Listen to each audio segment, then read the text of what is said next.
Hello everyone, welcome to my channel Biochemistry Concepts. This video is about digestion and absorption of lipids. 90% of the lipids that we take in the diet contains triacylglycerols. And the remaining dietary lipids are phospholipids, cholesterol ester, and free fatty acids. The problem with the lipid digestion is lipids are insoluble in water, but the enzymes involved in lipid digestion are soluble in aqueous medium.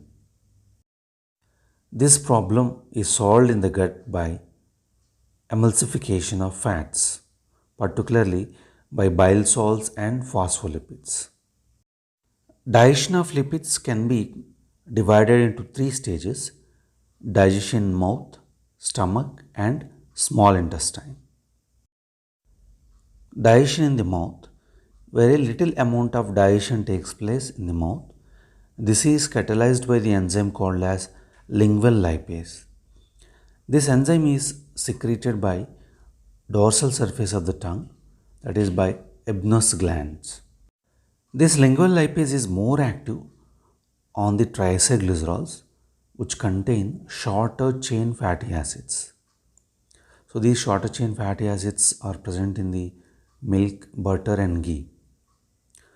So this lingual lipase is very specific for the ester linkage at the third position rather than the first position.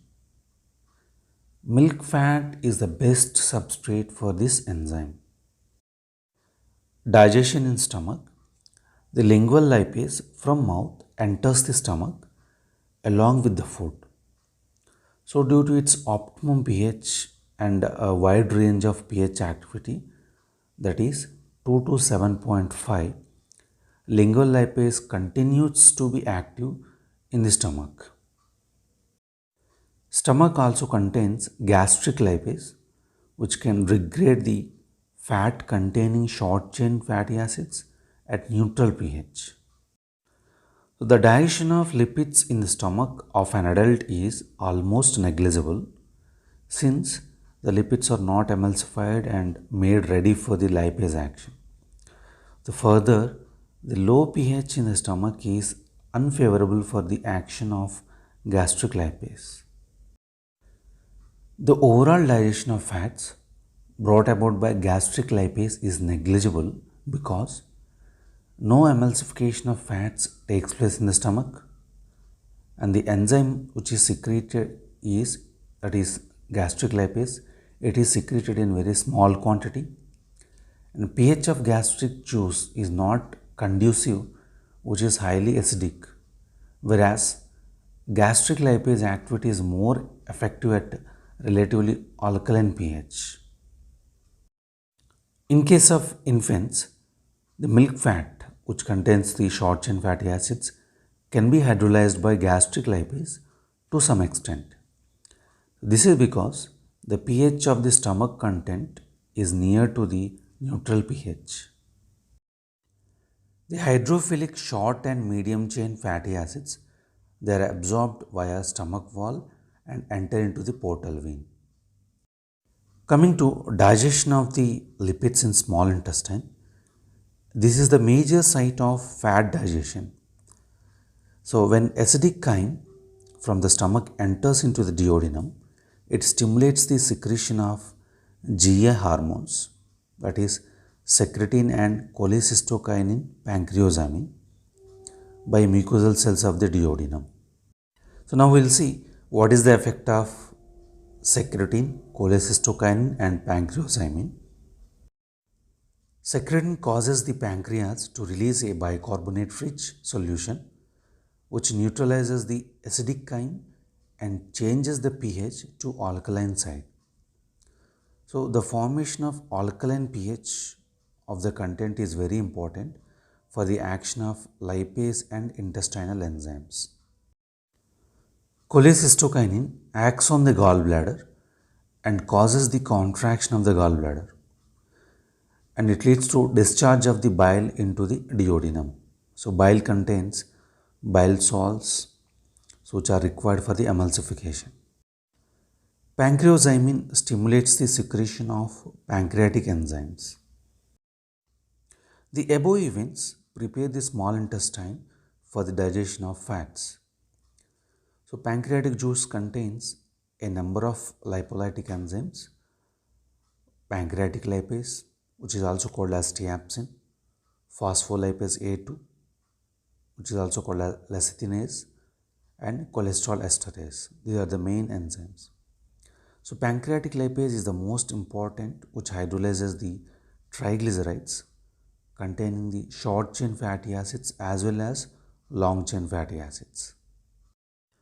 Coming to mode of action of pancreatic lipase, basically it is an esterase. So, this pancreatic lipase can easily hydrolyze the fatty acids esterified to the first and third carbon atoms of glycerol, forming 2 monoacylglycerol and 2 molecules of fatty acids.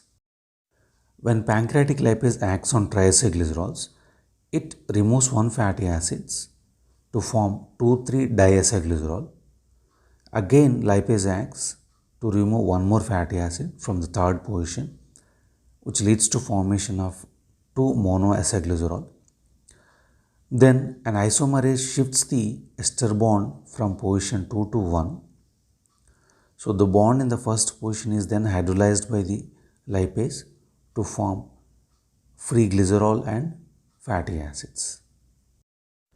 The major end products of the digestion of triacylglycerols are 2 monoacylglycerol.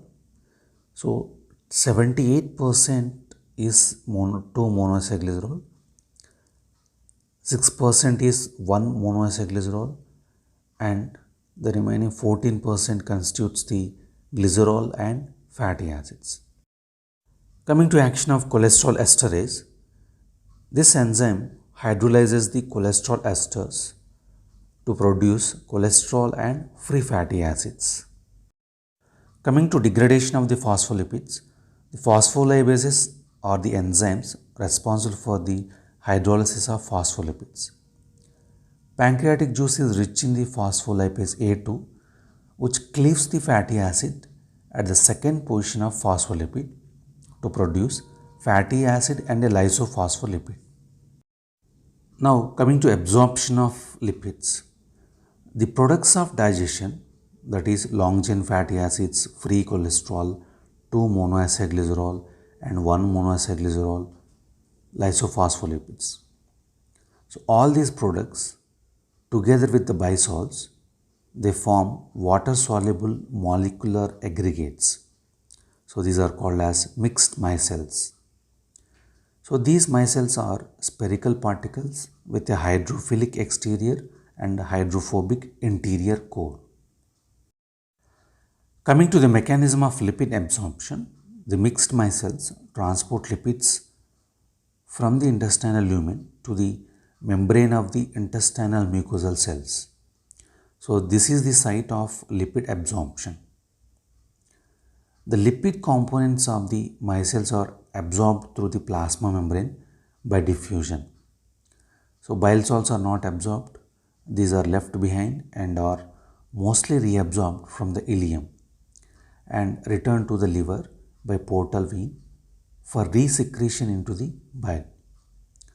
So, short and medium chain fatty acids are absorbed directly into the intestinal epithelial cells and they enter into the portal blood to reach the liver. So, what happens to the lipids that entered into the intestinal mucosal cells? So, in the intestinal mucosal cells, a resynthesis of lipids takes place. So, the fatty acids of short and medium chain length, after absorption, they enter into the intestinal cells, but they do not undergo any modifications. So, they enter the portal circulation and are transported to the liver in blood in a bound form to the albumin. But the long chain fatty acids are activated by enzyme called as thiokinase in the intestinal cells. So, the activated fatty acid, that is acyl-CoA. So, the acyl-CoA derivatives so formed, they combine with 2-monoacylglycerol to produce the triacylglycerol. So these reactions are catalyzed by a group of enzymes, namely we call them as acyl transferases. So within the intestinal cell, cholesterol is converted to cholesterol ester and the phospholipids are regenerated from the absorbed lysophospholipids. What is the fate of the resynthesized lipids in the intestinal mucosal cells? The triacylglycerols, cholesterol ester, phospholipids, fat soluble vitamins, along with apoprotein B48 and ApoA, they are incorporated into the chylomicrons and are transported from the intestinal mucosal cells into the lymphatic vessels by exocytosis. From lacteals, they enter into the thoracic duct and then emptied into the circulation.